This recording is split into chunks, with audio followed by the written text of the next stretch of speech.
여러분 안녕하십니까? 오늘 한자의 비밀이라는 주제로 여러분들과 한자에 대해서, 한자에 숨겨진 새로운 사실을 이렇게 소개해 드리려고 온 조옥구입니다. 저는 군산 옆에 있는 옥구군에서 출생을 해서 이름이 조옥구입니다.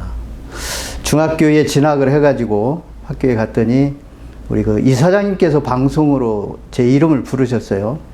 그래서 이제 이사장실로 뛰어갔더니 처음 이사장님이 저를 보시고 이름표를 이렇게 보시더니 제 이름이 조옥구인 걸 이렇게 보시고, 야, 너는 적어도 옥구 군수는 하겠다, 이런 한 말씀을 해주셔서 그때는 그냥 못 모르고 들었는데 그 이야기가 제가 커나오면서 저에게 큰 동기부여가 되었습니다. 그래서 제가 우리 고대사를 하고 그 다음에 한자와 한글을 알게 되면서 제가 만나는 학생들마다 그 이름을 한번 불러주면서 그 이름에 담긴 의미를 아이들에게 그 뭔가 꿈이 될 만한 그런 내용으로 이름을 풀어주는 그런 순서를 갖습니다. 지금은 이제 비대면의 이런 시대다 보니까 여기 이제 계신 분들에게 이름을 제가 이렇게 불러드리면서 그 이름의 의미를 한 번씩 이렇게 떠올려 드리면 좋겠는데, 지금은 그럴 수 없어서 혹 여러분들 이 강의를 들으시는 여러분들 중에서 혹시 어린이들 교육과 관련된 일에 종사하고 계신다면 그 아이들의 이름을 한번 이렇게 거론해 주시면서 그 이름의 의미를 정말 우리가 추구하는 홍익의 정신으로 한번 일깨워 준다면 그 아이에게 두고두고 그 아이가 성장하는 동기부여가 되리라고 생각을 합니다. 저는 오늘 이제 한자를 이렇게 말씀을 드리려고 하는데요. 한자라고 하면은 뭐 이미 동양에서 공부하는 사람 치고 한자를 모르는 분은 많지가 않죠. 그래서 그분들에게 이 한자에 대해서, 한자에 대한 인식을 이렇게 물어보면 모두가 공통적으로 말하는 게 한자는 어렵다라는 이야기입니다. 한자는 정말로 어렵습니다. 왜냐하면 우리가 배워야 될 한자가 너무 많아요. 강의 자전에는 지금 한 6만 8천 자 정도가 수록이 되어 있는데 그 많은 한자들을 우리가 아무리 외우고 외워도 또 일상에서 이렇게 자주 쓰지 않게 되면 배운 뒤 3개월이 지나면 배운 것의 70%를 잃어버린다고 하는 게 이미 생물학적으로 확정된 그런 이야기죠. 그리고 자꾸 잊어버리기 때문에 한자는 더욱 어렵게 느껴집니다. 한자가 어렵다고 하는 이야기는 우리만 느끼는 건 아닌 것 같습니다. 중국의 근현대에 등장한 지식인이면서 그 유명한 소설가가 있습니다. 노신이라고 하는, 아큐정전이라는 책을 쓴 노신이라는 분이 있는데 그분이 이런 이야기를 했습니다. 한자 불멸, 중국 필망. 저게 무슨 말이겠습니까? 중국에서 한자가 사라지지 않으면, 없어지지 않으면 중국은 반드시 망할 것이다. 중국의 지식인이 저런 이야기를 했다고 하면은 우리가 뭔가 한번 되새겨 볼 만한, 한자와 관련해서 되새겨 볼 만한 그런 부분이 있다, 이렇게 생각을 할 수 있습니다. 왜 한자가 없어지지 않으면 중국이 망할 수밖에 없냐면 배워도 끝이 없는 한자. 그렇기 때문에 한자가 사라지지 않으면 중국은 망할 것이다 라고 이렇게 중국의 지식인이 한탄을 하는 것입니다. 자, 그러면 한자가 정말 어려운 것인지, 원래 그렇게 어려울 수밖에 없는 것인지 우리가 한번 살펴볼 필요가 있겠습니다. 우리도 그렇고 중국인들도 그렇고 정말 한자가 어렵다고 저렇게 아우성인 그런 상황인데, 정말 그렇다면 한자가 원래부터 어려운 것이냐? 그거에 대해서 우리가 생각해 볼 필요가 있겠죠. 우리가 길을 가다가 잃어버리면 출발했던 곳으로 다시 돌아가서 시작을 하는 게 최상책입니다. 그래서 우리가 한자가 어떠한 것인지를 알아보려면 한자가 원래 어떻게 만들어졌는지 그 상황으로 한번 돌아가 보면 됩니다. 자, 한자라고 하는 것은 우리가 지금 말한 대로 그냥 문자 중에 하나죠. 그래서 문자가 어떻게 만들어지는지 그 과정을 한번 살펴보면 우리가 한자에 대해서도 뭔가 새로운 사실을 알 수가 있을 것입니다. 자, 한자를 만든 주체는 사람입니다. 사람. 그래서 우리가 사람으로부터 한자를 아는 여행의 첫 출발점을 삼아야 됩니다. 자, 사람은 우리가 일반적으로 알려진 사실을 들자면 사람은 생각하는 동물입니다. 그래서 사람은 하루에도 끊임없이 생각을 해요. 보통 우리가 사람이 하루에 몇 개 정도의 생각을 하느냐라고 이제 우리가 농담 삼아 이야기를 한다면 한 5만 가지라고 이렇게 말할 수 있습니다. 왜 그러냐라고 하면은 우리가 보통 쓰는 말 중에 그런 말이 있죠. 5만 생각이라고. 자, 농담 삼아 한 얘기지만 사람은 하여간 끊임없이 생각을 합니다. 그런데 그 생각하는 것을 누군가와 이렇게 나누고 싶어 해요. 사람이 사회적 동물이다 라고 하는 것이 이제 그런 뭔가 나누고 싶어 하는 사람의 본성과 관련된 그런 지적이라고 할 수 있습니다. 그러니까 사람은 생각하는 동물이고 그 생각한 바를 누군가와 나누고 싶어 한다. 그래서 자기 생각을 전달하는 수단으로 등장하는 첫 번째 방법이 바로 말입니다. 사람은 말로 자기 생각을 서로 소통을 합니다. 사람뿐만 아니라 우리가 바다에 사는 그 고래들도 자기들만의 신호로 의사소통을 한다고 하잖아요. 그 사람뿐만 아니라 모든 존재들은 이렇게 자기 생각을 누군가와 나누고 싶어 합니다. 그리고 첫 번째 그 생각을 나누는 수단이 바로 말인데, 말은 두 가지 약점이 있어요. 지금 이 상황, 이 공간에 있는 사람은 저와 저의 이야기를 듣고 볼 수 있지만 이 공간 밖에 있는 사람들은 보거나 들을 수가 없습니다. 마찬가지입니다. 이 두 가지 시간적 제약과 공간적 제약을 안고 있습니다. 말이라는 것은. 그래서 불완전해요. 이 불완전을 극복하기 위해서 또 다른 수단으로서 생각해낸 것이 바로 문자입니다.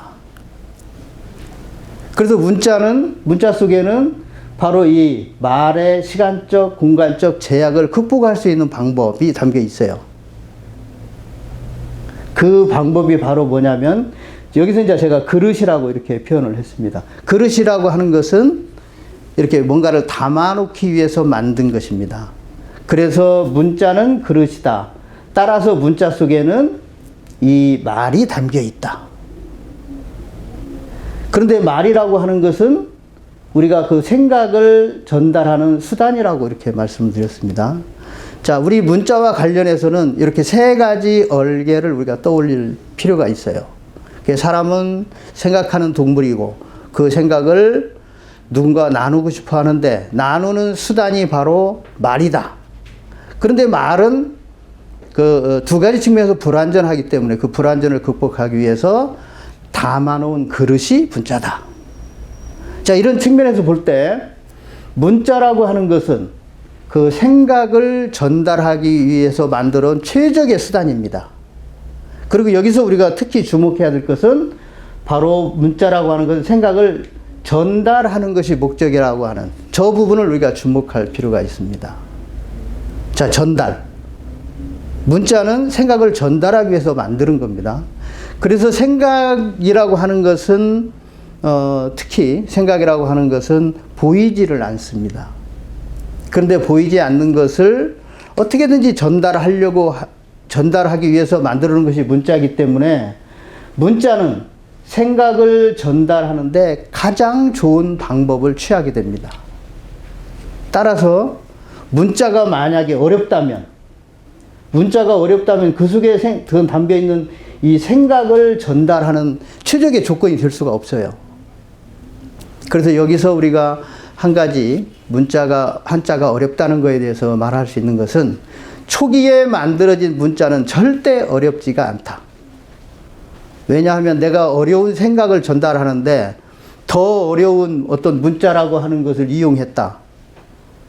그것은 이 전달이라고 하는 측면에서 그 최적의 방법이라고 할 수가 없어요. 어쨌든 문자의 기원에서 보면 한자, 초기에 만들어진 한자는 매우 쉬웠다. 이렇게 말할 수가 있습니다. 자, 하늘 천자를 한번 볼까요? 이게 지금 우리가 사용하고 있는 한자의 내용입니다. 저것을 한자의 모양이라고 하고 이것을 우리가 한자의 뜻, 생각이라고 말하고 이것을 소리, 말이라고 합니다. 그러니까 우리가 지금 전하려고 하는 것은 이 하늘이라고 하는 뜻이에요. 그런데 이 하늘이라고 하는 것을 말로 천이라고 했어요. 이게 하늘을 왜 천이라고 했는지를 알아야 되는데 지금 우리는 그걸 알 수가 없어요. 왜 하늘을 천이라고 하는지. 더군다나 하늘을 왜 이런 모양으로 나타냈는지 지금 우리는 알 수가 없어요. 자, 지금 우리가 한자 이 내용에 대해서 알지 못하는 것과 한자가 처음 만들어질 때 이 하늘이라고 하는 생각을 전하는 최적의 조건으로 만들어진 것이 저 모양이다. 이렇게 이해하는 것과 뭔가 서로 맞지 않는다는 걸 알 수 있죠. 그 이유를 이제 우리가 다음 이제 순서를 통해서 제가 설명을 드릴 건데, 어쨌든 현재 우리가 알고 있는 한자의 내용은 이 정도로 지금 뭔가 불완전합니다. 왜 하늘이라고 하는 것을 천이라고 하는지, 왜 하늘이라고 하는 것을 저런 모양으로 나타냈는지 우리는 전혀 알지 못한다. 그래서 천자문식 한자 학습으로는 본래 만들어진 한자가 가지고 있는 역량의 한 60% 정도를 우리가 아는 정도에 불과하다고 할 수 있습니다. 말하자면 40%를 우리가 잊어버렸기 때문에 우리에게 한자는 늘 어렵다. 자, 그런 부분은 이제 뭔가 그런 부분에 눈을 뜬 저는 그 한자의 근원에 대한 연구를 시작을 했습니다. 도대체 저 생각은 뭐고, 생각의 소리는 뭐고, 소리가 담겨있는 모양은 뭐고, 이 관계를 연구를 해서 저는 이렇게 백자초문이라는 이름으로 제가 책을 읽게 됐습니다. 백자초문이라고 하는 것은 한자에는 지금 강의자들이 한 6만 8천 자가 있는데 그 한자들을 모으면 한 100자 미만으로 줄일 수 있습니다. 그런데 이 100자 미만의 한자는 외울 필요가 없어요. 오히려 외우면 외운 만큼 손해예요. 그래서 한자가 생긴 모양과 그 모양이 나타내려고 하는 의미, 이런 것들을 사전에 알게 된다면 그냥 한자는 생긴 모양대로 봐주면 돼요. 이게 이제 한자 만든 사람들이 한자를 만들면서 가졌던 생각인데 지금 우리가 그걸 다 잊어버렸기 때문에 그런 부분을 이제 놓치고 있다. 알 수가 없다. 이렇게 이제 말씀을 드릴 수 있습니다. 그리고 그 백자의 비밀을 밝혀놓은 것이 저 한자의 비밀이라고 하는 책입니다. 저 속에는 지금까지 우리가 알지 못했던 한자에 대한 새로운 내용들이 가득 담겨 있습니다. 정말 비밀이라고 이렇게 말씀드릴 수밖에 없는 그런 내용들이 저 속에 담겨 있습니다. 그 내용을 오늘 여러분들과 같이 이렇게 공유하려고 합니다. 저 내용을 우리가 이제 알게 되면, 그 한자는 우리가 뭔가 궁금해하는 것에 대한 답을 가지고 있다. 이렇게 단언해서 말씀드릴 수 있습니다. 21세기 오늘 우리가 살면서 궁금한 것들이 매우 많죠. 우리가 살고 있는 이 우주에 대해서, 또 우주와 인간의 관계에 대해서, 또 우리 선조들이 남겨두신 발자취에 대해서, 발자취라면 이제 역사겠죠. 우리 역사에 대해서, 우리 문화에 대해서 우리는 알고 싶은 게 너무 많습니다. 그런데 그것을 알아가려고 할 때 방법들이 뭔가 원만하지가 않아요. 그런데 미리 말씀을 드리면 여러분들이 무엇을 알고자 하시든지 그 알려고 하는 것의 비밀이 이 한자 속에 담겨 있습니다. 왜 그러하냐면 바로 우리가 소위 그 한당고기에서 읽었던 우리 조상들의 그 생각, 한당고기에 담겨 있는, 이제 그걸 발자취라고 한다면 그 발자취에 담겨 있는 우리 선조들의 생각을 읽어낼 수 있는 텍스트가 바로 저 한자이기 때문에 그래요. 그래서 여러분들이 한자를 저와 함께 이해하기 시작한다면, 저와 함께 공부한다면 그 속에서 우리 역사적 의문을 여러분들이 풀 수가 있습니다. 역사적 의문에 대한 답을 얻을 수가 있습니다. 이게 왜 우리 고대 조선의 역사, 한이라는 나라가 있으면 마한 진한 변한이 있고, 조선이라는 나라가 있으면은 삼조선이 있고 왜 이런 일들이 벌어지는지에 대한, 그 다음에 고리국은 뭐고 구리국은 뭔지, 이런 거에 대한 답을 역사책이 아닌 한자에서 여러분들이 확인할 수도 있습니다. 왜냐하면 그 분들이, 그 역사를 남긴 분들이 바로 이 한자를 만드셨기 때문에 그래요. 그 다음에 뭐 우리가 동양 역사, 우리 고대사 하면은 반드시 결국 역사의 문제는 나중에 철학의 문제로 귀결이 되잖아요. 동양에서 철학적인 의문에 대한 답을 여러분들이 한자에서 얻을 수 있습니다. 한자에는 동양 철학을 보는 법이 담겨져 있어요. 아니, 아예 그런 법으로 이 한자를 만드셨어요. 그래서 우리가 한자를, 이 한자의 기초, 백자를 알아가는 과정에서 우리 철학에 대한 의문을 여러분들이 다 풀 수가 있어요. 또 뭐 마찬가지로 우리가 인문학적인 많은 의문들을 가지고 있는데 그 의문에 대한 답도 여러분들이 이 한자에서 풀 수가 있습니다. 제가 공부해 본 바에 의하면 이 한자 위에 어디에서도 저런 완벽한 답을 얻을 수는 없습니다. 어쨌든 이 백자초문 한자는 여러분들이 기대할 만하다 라는 말씀을 드리면서 이제 한자를 소개를 드리도록 하겠습니다. 자, 백자초문 한자로 보면 아까 말씀드렸던 하늘천이라고 하는 저 글자에 담긴 하늘을 왜 천이라고 하는지, 하늘을 왜 저런 모양으로 나타냈는지를 우리가 알 수 있습니다. 말하자면 한자는 저 세 가지 전체를 알아야 한자를 알 수 있어요. 근데 지금 우리는 한자에 대해서 부분만 알고 있다. 이렇게 이해를 하시면 좋겠습니다. 어쨌든 한자는 우리에게 많은 것들을 알려줄 것인데 그 중에 하나 더 강조하고 싶은 것은 한자 속에 한글이 담겨 있다. 아마 이것이 이 백자초문 한자에서 한자가 가지고 있는 가장 놀라운 발견이 아닌가 이렇게 생각이 듭니다. 어쨌든 우리가 한자와 한글에 대해서 많은 생각들을 가지고 있는데 그 많은 생각들을 하나로 이렇게 정리해 줄 내용이 이 백자초문 한자에 담겨 있습니다. 오늘 그 이야기에 대해서도 말씀을 드리도록 하겠습니다. 자, 백자초문 한자를 간략하게 정리해 드리면 이렇게 할 수 있습니다.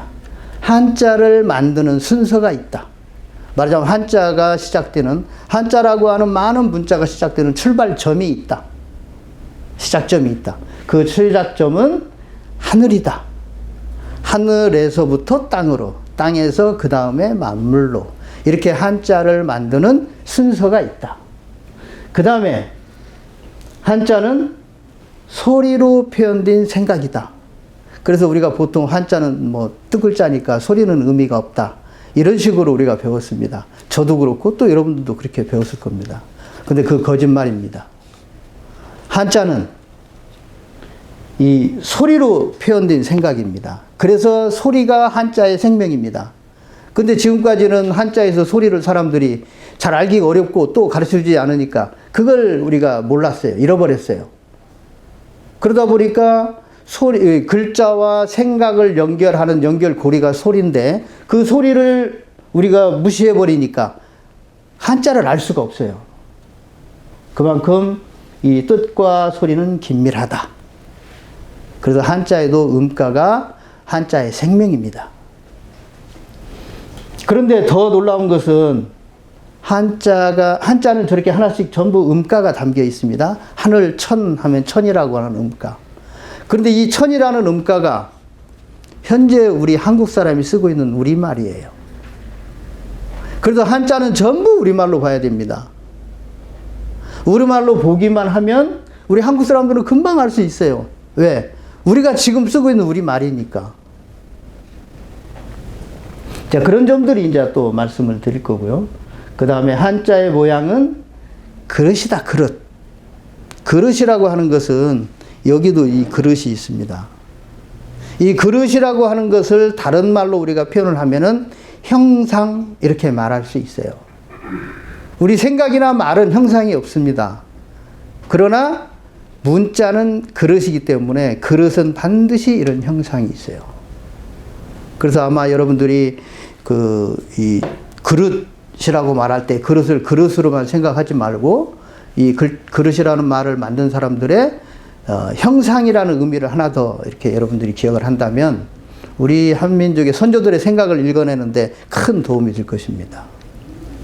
자, 어쨌든 이 한자의 모양은 그릇이고 그릇은 형상이 있다. 이 형상은 의미가 전달이 잘 되게끔 하는 최적화된 기호 체계다. 말하자면 다른 걸로 표현할 수도 있어요. 그런데 그 모양으로 표현한 것이 그 생각을 전달하는 최적화된 선택이다. 이런 것을 우리가 인정을 해줘야 돼요. 그런데 그 방법이 우리 한국 사람들에게는 대부분 매우 익숙한 것들이다. 그래서 한국 사람들이 저런 부분을 알아채기만 하면 한국 사람들에게 있어서 한자는 너무나 쉽습니다. 그래서 저는 처음에 이 한자를 연구하고 나서 이런 생각을 했어요. 야, 너무 쉬워서 사람들이 이거 무시시하다고 하면 어떡하지? 그런 생각을 할 정도였어요. 어쨌든 저와 함께 이제 이 백자천문의 한자의 세계로 한번 들어가 보도록 하겠습니다. 제가 여기 지금 그림을 하나 이렇게 그렸습니다. 그런데 이것은 한자뿐만 아니라 우리 역사 공부를 하시는 분들에게도, 아니 한민족 모두에게 매우 중요한 그런 이 포인트라고 생각이 듭니다. 우리는 주소를 쓰는데 우리만의 방식이 있습니다. 예를 들어서 지금 제가 이렇게 썼습니다. 당신 주소가 어디야? 그러면은 서울시 종로구 인사동 1번지 이런 식으로 우리는 주소를 써요. 그러면은 왜 그렇게 주소를 쓰는지 누구도 몰라요. 그냥 관습적으로, 습관적으로 우리는 이렇게 써왔어요. 자, 이 주소의 특징은, 이렇게 주소를 표기하는 사람들의 특징은 이 바깥에 무엇이 있다는 것을 아는 사람들만이 주소를 이렇게 표기할 수 있어요. 이건 매우 중요한 관점입니다. 만약에 이 밖에 무엇이 있는지를 모르는 사람들은 그러면 주소를 어떻게 표시해야 되냐? 서양식으로 주소 표기할 수밖에 없어요. 어떻게 해요? 1번지, 그 다음에 인사동, 그 다음에 종로구, 그 다음에 서울시, 그 다음에 대한민국, 이런 식으로 해요. 이것이 바로 이런 식으로 주소 표기하는 사람들을 우리가 그 서양인의 주소 표기에서 발견할 수가 있죠. 자, 주소라고 하는 것은 내가 지금 존재하는, 내가 서 있는 이곳을 인식하는 그 표현 방법 중에 하나입니다. 당신 어디 살아?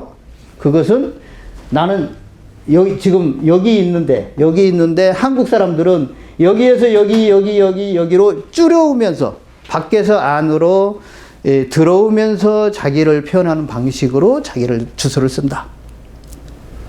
그런데 우리와 달리 서양 사람들은 자기가 서 있는 곳으로부터 점차 밖으로 이렇게 퍼져나가는 그런 식으로 사고하면서 자기를 표현한다.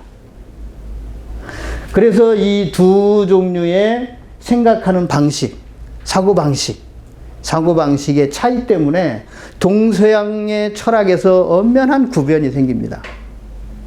그래서 우리가 서양 철학의 대표적인 것을 경험주의, 개인주의, 합리주의 이런 식으로 우리가 서양의 철학을 특징 지어서 이야기를 하죠. 그런데 우리 철학은 거기에 전부 반대예요. 서양 사람들은 자기가 경험한 것만 알아요. 자기가 여기에 있어 봤기 때문에 1번지를 먼저 알아요. 그 다음에 이 영역을 깨트리고 나가서 그 다음 단계가 인사동이라는 것을 경험한 사람만 알아요. 근데 우리는 그와 달라요. 생각하는 법이 달라요. 우리는 아예 밖에 무엇이 있는지 이렇게 들어오면서 출발점을 아는 사람들이기 때문에 여기서부터 안으로 들어오면서 자기를 표현을 해요. 이 차이는 동서양의 차이를 규명하는 아주 상징적인 그런 차이라고 할 수 있습니다. 자, 어쨌든 우리식으로 주소를 쓰는 사람들의 특징은 뭐냐? 이 사람들은 밖에 무엇이 있는지를 아는 사람들이다. 그 밖을 우리는 전통적으로 하늘이라고 불렀다. 하늘. 철학 용어로는 외연이라고 합니다. 외연. 더 이상 나갈 수 없는 바깥. 그것을 우리는 이제 하늘이라고 불렀는데, 그렇기 때문에 우리 한국식 주소 표기, 그 표기에 담겨 있는 특징을 한마디로 말하자면 한국 사람들은 하늘을 아는 사람들이다. 이렇게 이제 정의를 내릴 수가 있습니다.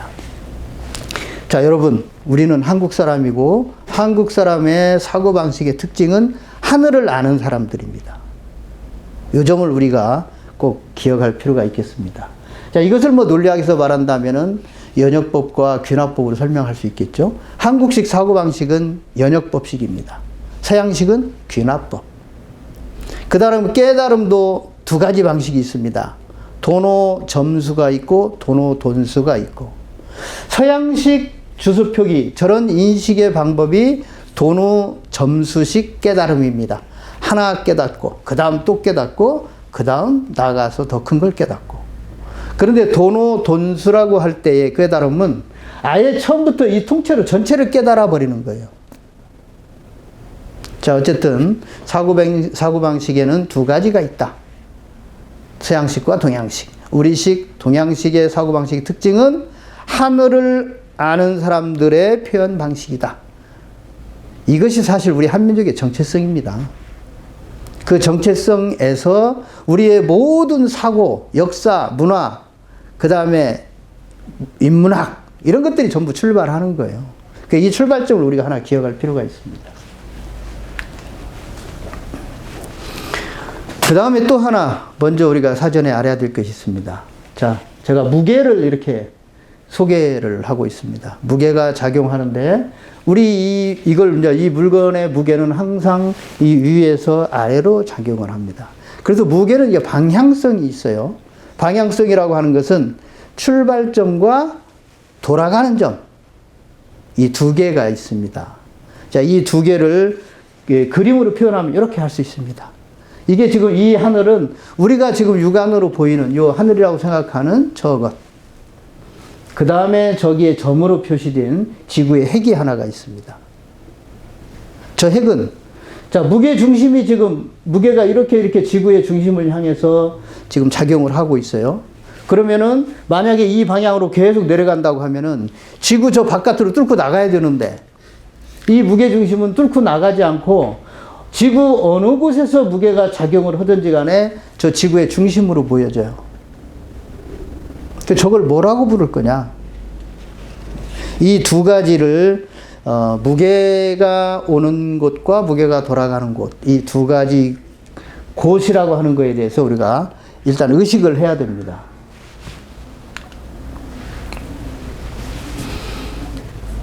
자, 앞에서 두 가지 무게와 그 다음에 우리 주수표기, 이 두 가지 것에 대해서 설명을 드렸는데, 이 두 가지는 한자가 만들어지는 맨 밑 바탕이라고 하는 것에 대한 설명을 드리기 위해서 제가 밑바닥에 이제 깔아놓은 것입니다. 이제 다시 설명을 또 드릴 건데, 어쨌든 저런 내용을 토대로 한자 68,000자 정도를 줄이면 100자 정도가 되는데, 100자 중에서도 상형문이라고 하는 것은 형상을 가지고 만든 문자. 예를 들면 나무를 가지고도 글자를 만들 수 있죠. 사람을 가지고도 문자를 만들 수 있죠. 또 짐승을 가지고도 문자를 만듭니다.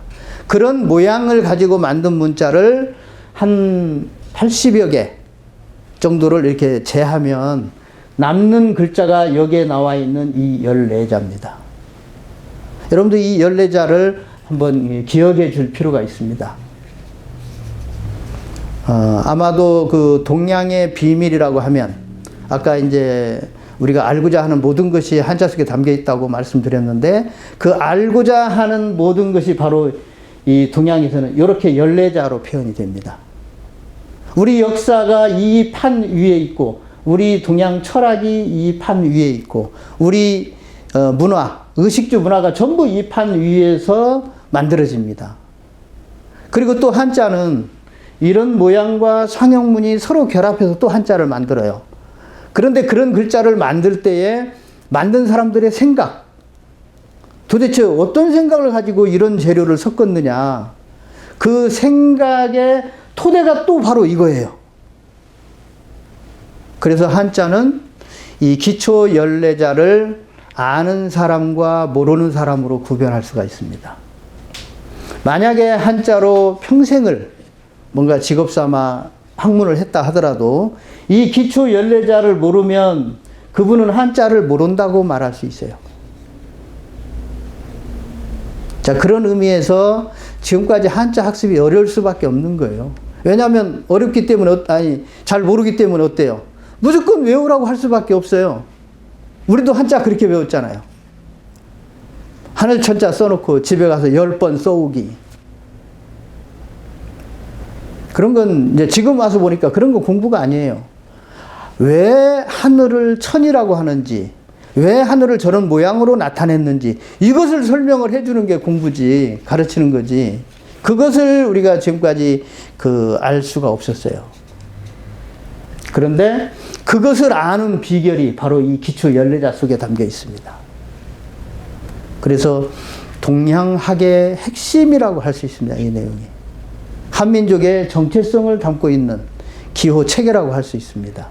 동양 철학을 우리가 별의별 이야기로 다 이야기한다 하더라도 이 기호에 대한 이해가 없이 동양 철학을 말하면 역시 어려울 수밖에 없습니다.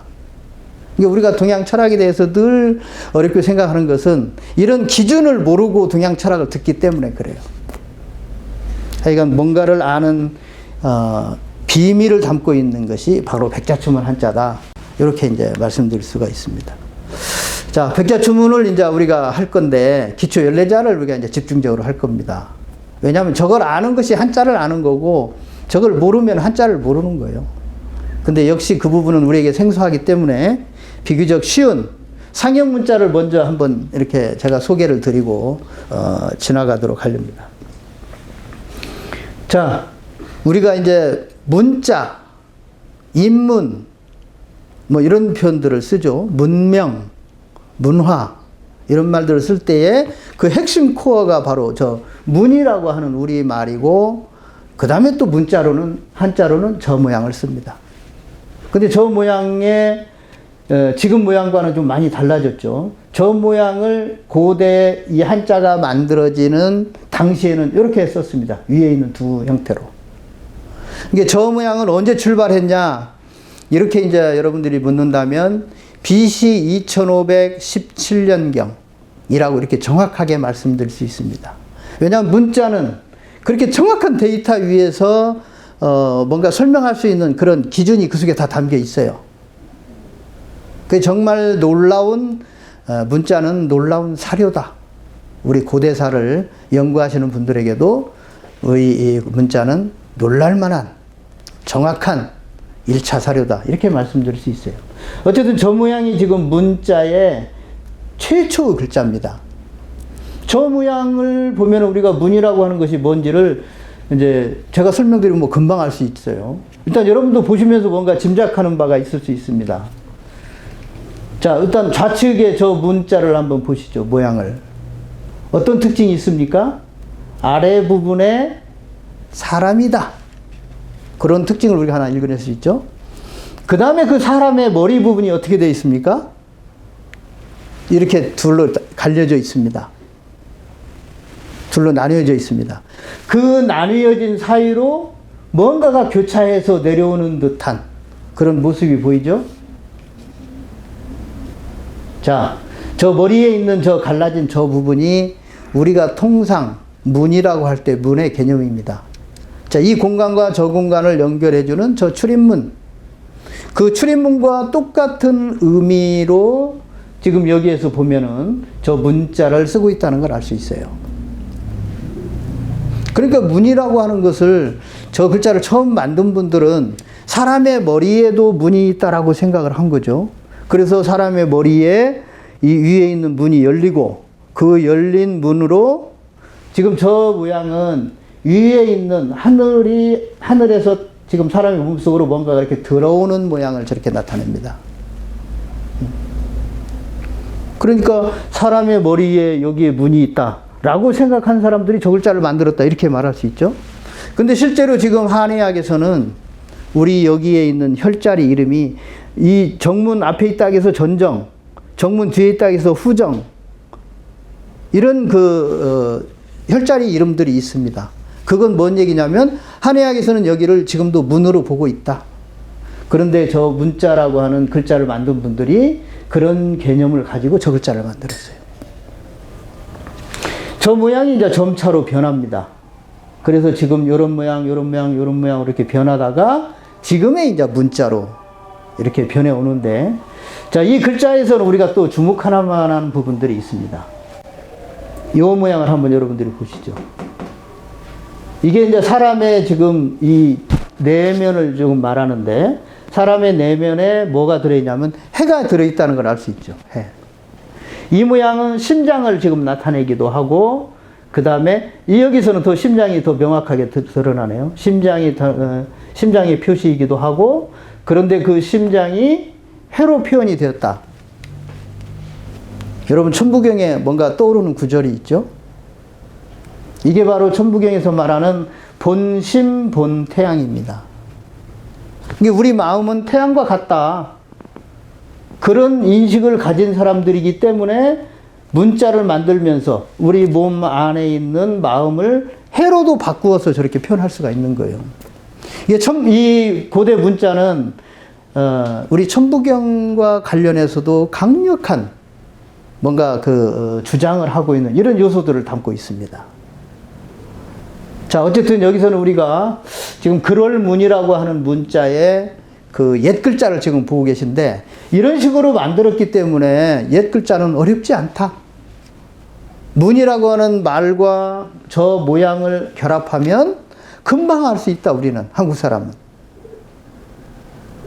그런데 불행히도 이런 모양들을 그대로 쓰지 않고 이런 모양으로 계속 바뀌어 오다가 지금의 저 문양을 우리가 쓰고 있습니다. 그러면서 이제 이런 과정들을 다 잊어버린 거죠. 다 잊어버렸기 때문에 왜 문이라고 하는지 이런 것들을 이제 설명할 수가 없게 되는 겁니다. 자, 여기 이 상형에서 두드러지게 드러나는 모양도 여러분 금방 확인할 수가 있죠? 어떤 모습이 보이시나요? 사람의 모습입니다. 사람의 모습. 자, 첫 번째 좌측에 있는 글자는 하늘 천자, 두 번째 글자는 임금 왕자, 밑에 좌측은 어미 모자, 사람 인자, 이게 귀신 귀자입니다. 초기에는 글자를 저렇게 만들었었어요.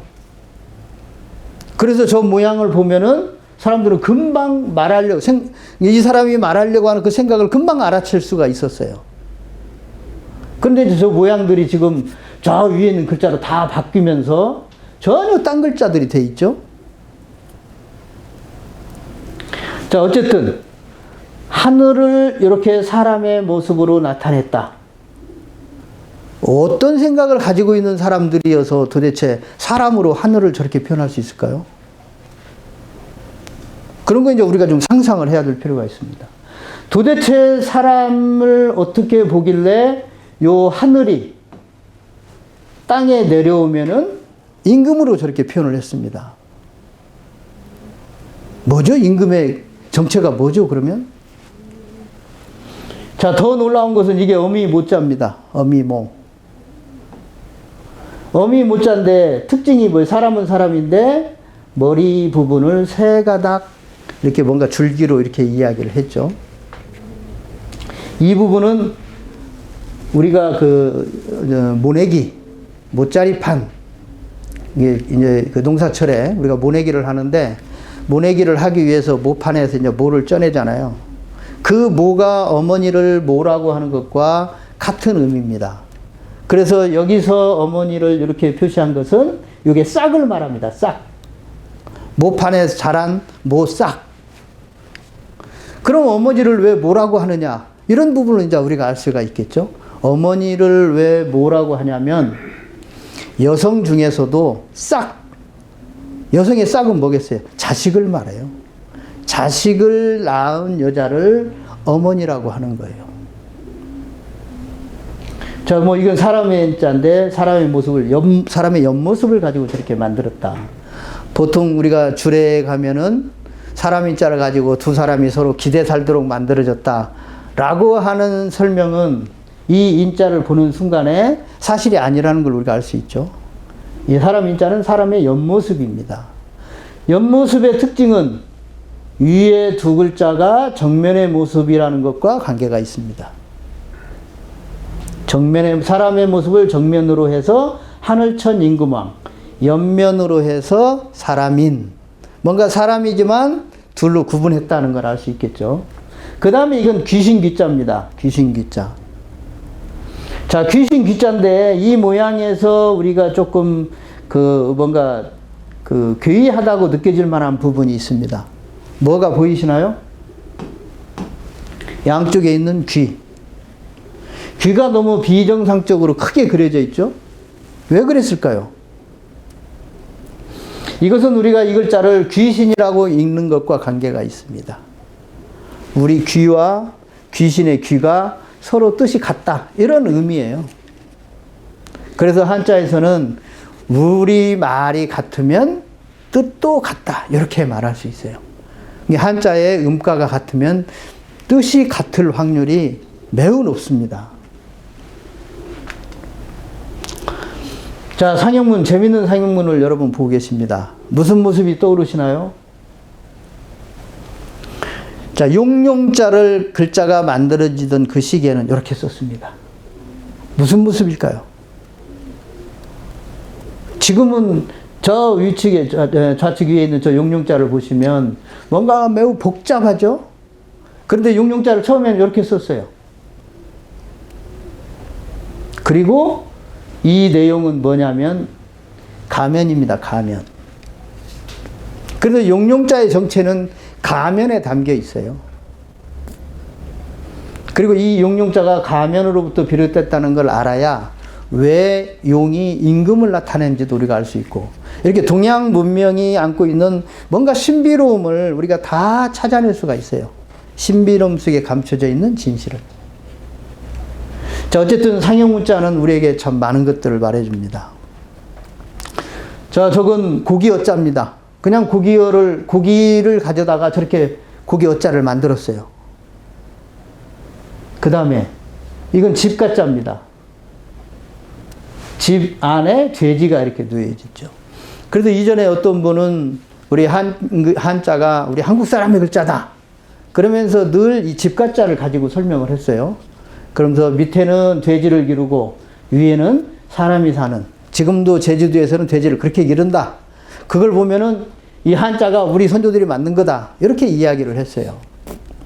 그런데 좀 아쉽지만 이 글자는 사람 위에 살고 밑에 돼지가 크는 게 아니고 아예 집 속에 저렇게 돼지가 들어 있습니다.